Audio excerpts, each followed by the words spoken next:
donc mon ami suisse qui voyage en vélo. On est dans un café où ils font des chichas et bah, d'ailleurs la chicha arrive. Hop.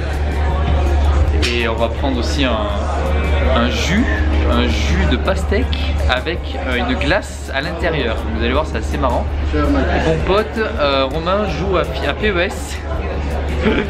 C'est énorme.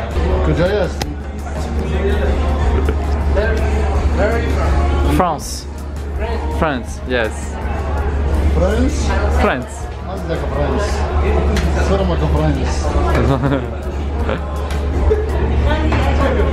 Bon alors ça joue bien là? C'est le début non?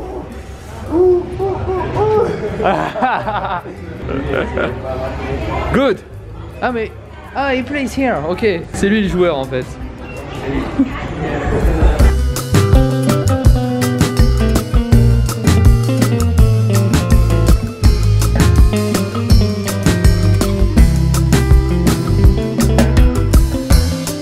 Yo, voilà, aujourd'hui on se retrouve à la tour Azadi. Comme vous pouvez le voir, c'est une tour assez impressionnante qui représente le symbole de la liberté. Et c'est super joli. Et en plus, il n'y a personne. Donc là, on est vraiment... c'est magnifique, il fait super chaud. Il fait très chaud. C'est dur de tenir sous le soleil pendant plusieurs minutes. Mais bon, c'est hyper joli.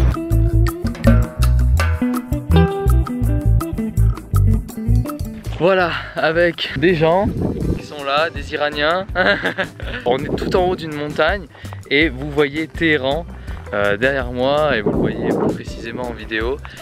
C'est impressionnant, c'est super joli. J'ai toute la ville devant moi. Bon, c'est pas une ville exceptionnellement jolie, mais ça vaut quand même le détour parce que c'est impressionnant.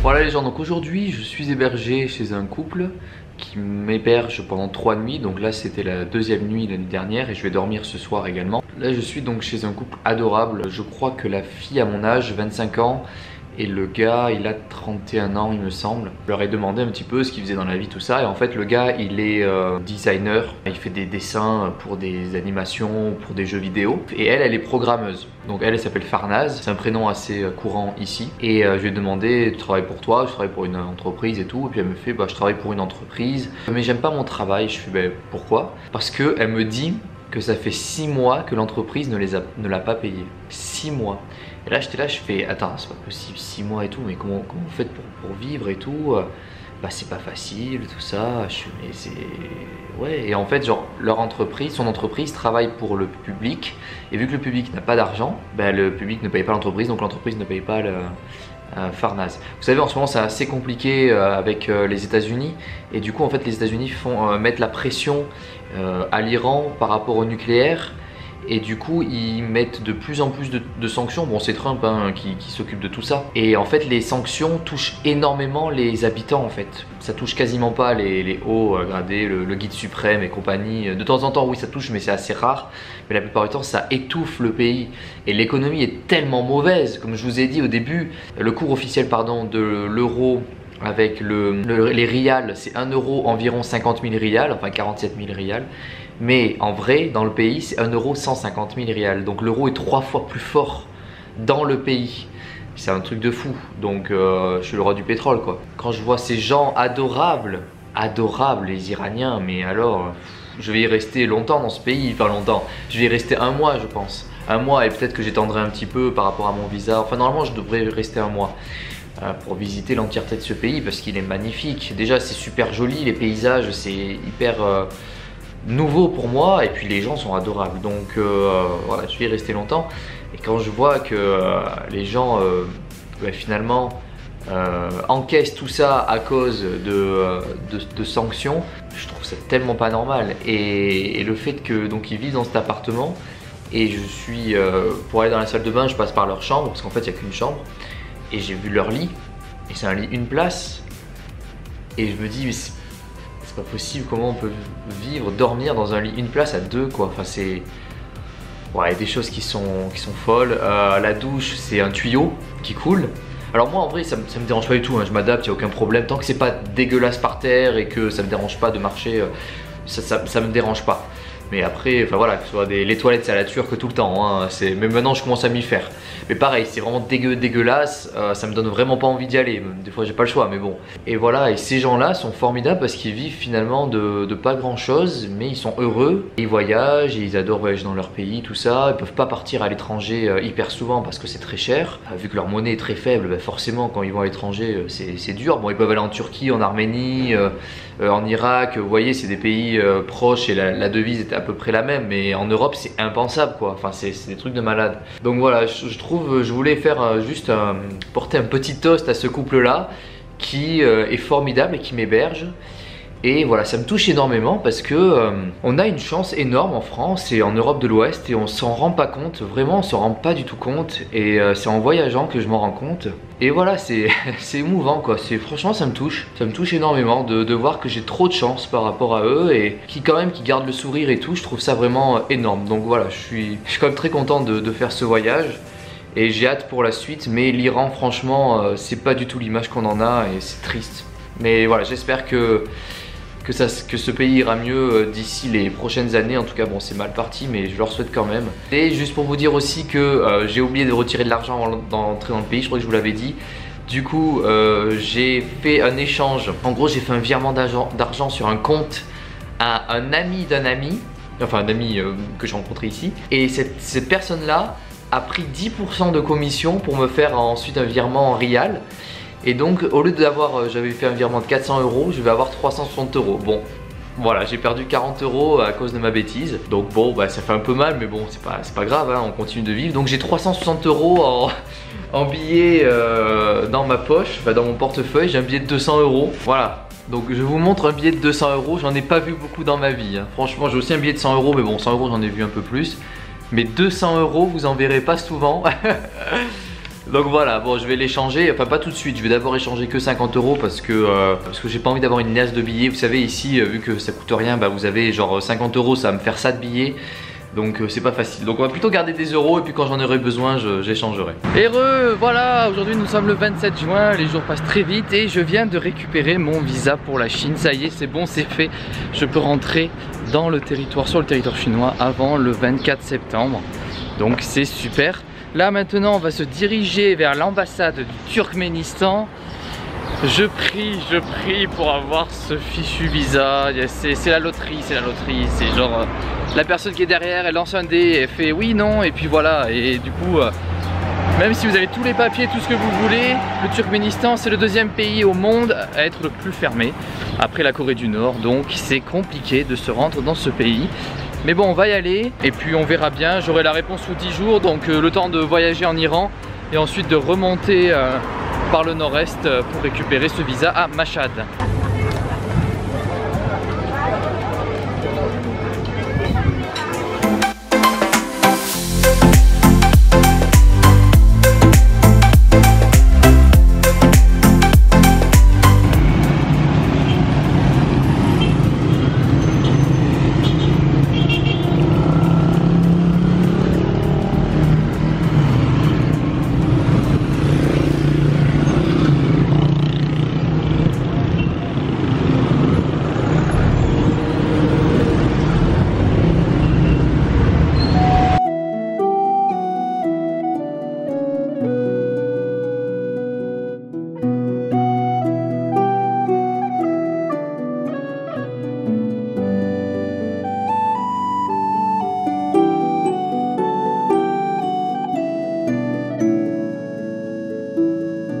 Bienvenue à Golestan Palace, après avoir récupéré, enfin être allé à l'ambassade du Turkménistan. On est à Golestan Palace et avec ces magnifiques chaussures avec des sacs plastiques. Voilà. Hein.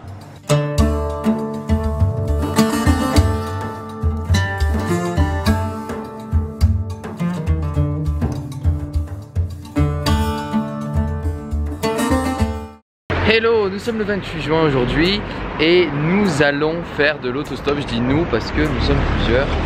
Il va y avoir également Romain du vélo et Max la légende. Et en fait, bon, moi je devais partir seul en autostop jusqu'à Kashan. Ils m'ont dit, bah, nous ce qu'on va faire, vu qu'il fait très chaud en Iran et surtout dans le sud, ils sont venus en vélo tous les deux. Donc en fait, ce qu'ils vont faire, c'est qu'ils vont laisser leur vélo à l'auberge qui est ici. D'ailleurs, c'est la meilleure auberge de Téhéran qui s'appelle Heritage Hostel. C'est la meilleure de chez meilleure. Il y a une sorte de petite piscine à l'intérieur. Tout est réfrigéré, tout est vraiment super. Bon, je suis pas allé là, moi j'ai mon couchsurfing, mais franchement, cet hostel, Heritage Hostel, si vous venez à Téhéran, allez ici, c'est impeccable. Impeccable, c'est une des meilleures auberges que j'ai pu voir depuis le début, honnêtement. Et du coup ils m'ont dit bah on va laisser nos vélos et puis on va venir. J'ai fait bah y a pas de souci, plus on est de fous plus on rit. Donc on va être trois français, enfin non, un suisse et 2 français, et on va s'éclater. Donc je vous dis à tout à l'heure.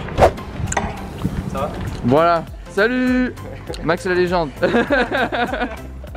Donc avec Max et avec Romain on va faire l'autostop jusqu'à Com et Kashan. On verra bien comment ça se passe, je vous tiens au jus. Allez go!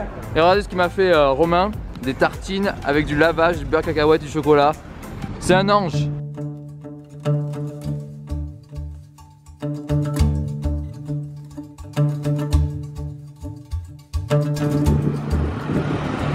Regardez, il y a des gens chelous.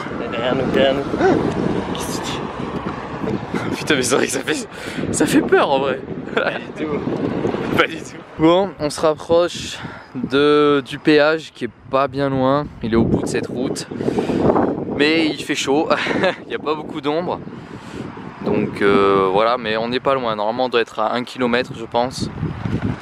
Donc on l'a presque fait. Enfin, sortir de Téhéran, après arriver à Com c'est autre chose. Regardez-moi ce gros sac avec sa casquette d'Arabie Saoudite là. L'aventurier Et on mange ce super melon, mais il est très bon en fait. Hein. Ouais, oui, il y a même une mouche qui en profite, elle a raison. Et on vous racontera plus tard pourquoi il s'appelle Max la légende.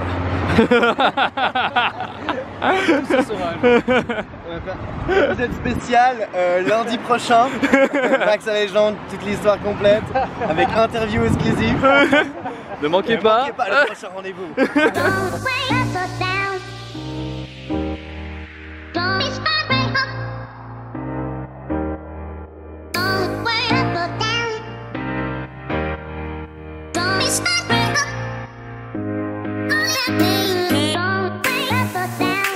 Bon, on a trouvé en pas longtemps, en vrai on a attendu quoi? 20 minutes? Même pas je pense. En fait il y a eu plein de taxis, plein de bus qui s'arrêtaient, enfin c'était relou. Et puis il y a une voiture qu'on a trouvée. Bon j'ai de la crème solaire un peu sur le visage. Et j'ai bien insisté, il va à Com.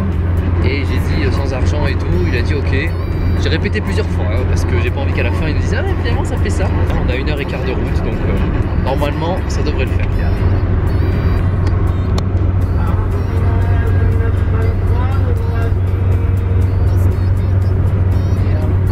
Bon ça y est, je sais pas si je suis censé vraiment filmer, j'ai pas envie d'attirer l'attention. Mais on est arrivé à Com avec Max la légende et puis Romain qui refait son lacet. On n'a pas payé, c'est bon. On avait peur à la fin, on s'est dit si ça se trouve c'est un taxi et tout. Pourtant moi je lui ai dit plusieurs fois Madjani, ça veut dire sans argent. Et il m'a dit oui ok, je fais bon ça va ok. Voilà donc là on est dans le centre, on est devant une belle mosquée que je vais vous montrer tout de suite.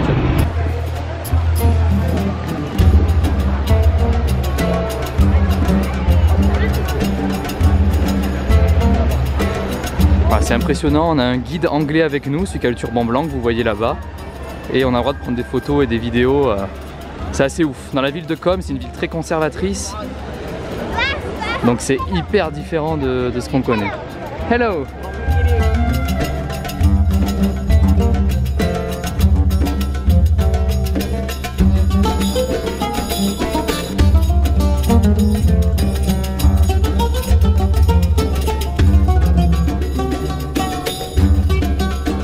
Ce site est incroyable, c'est incroyablement joli comme vous le voyez sur les images.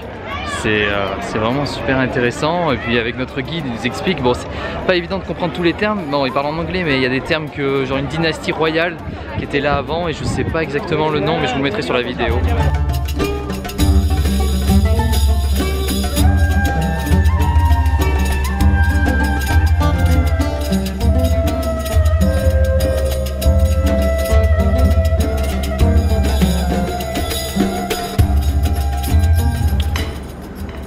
hyper plein.